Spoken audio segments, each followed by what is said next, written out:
Alors moi j'ai des difficultés pareilles à croire que la maison va être bardée d'électronique, bardée de capteurs, etc.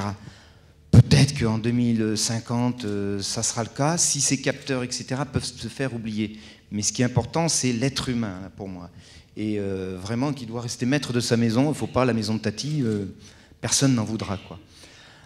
Et c'est pour ça qu'à travers ça, ce qu'on voit, c'est l'importance de l'interface avec l'usager.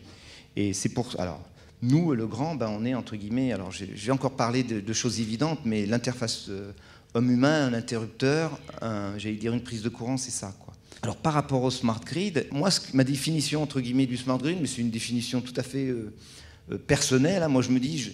Ce qui est intéressant, c'est de se projeter sur l'avenir, et puis c'est de dire, en fait, le smart grid, c'est quand il va y avoir beaucoup plus de dynamisme dans les tarifs. C'est-à-dire qu'on ne va pas savoir quand est-ce que va arriver une heure de pointe, que cette heure de pointe peut être variable.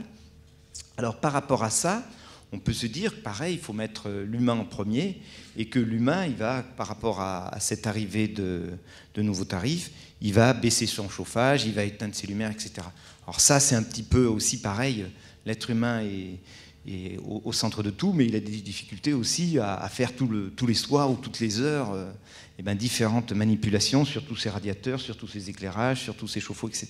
Qu'importe où elle est, moi je crois finalement à une interface homme-machine sous forme d'écran. Pourquoi pas dans un portier vidéo. Et cette interface homme-machine, c'est ça la révolution, c'est qu'elle va faciliter l'interface avec tous ces automatismes et les rendre humains en fait.